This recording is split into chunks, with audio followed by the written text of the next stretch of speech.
Bipasha, you looking stunning. Thank you, thank you. Should I kill him? Yeah, do that. If you die, you can't take interviews then. I'm saying, here for the premiere of Race, very excited. I've not seen the film yet. So I want to see it with the audience. And I think you get a right vibe when you see with so many people.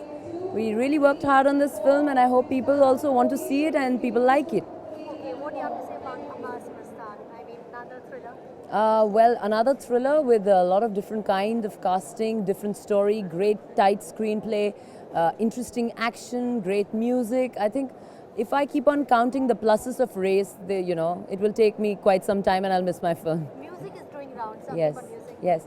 I think the music goes in sync with the film.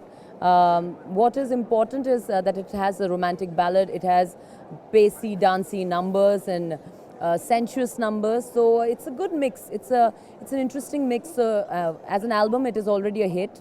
My favorite is Pehli Nazar, sung by Atif Aslam. Final question. All are looking stunning, but Yeah. your favorite? Besides Me. Besides me, Anil Kapoor.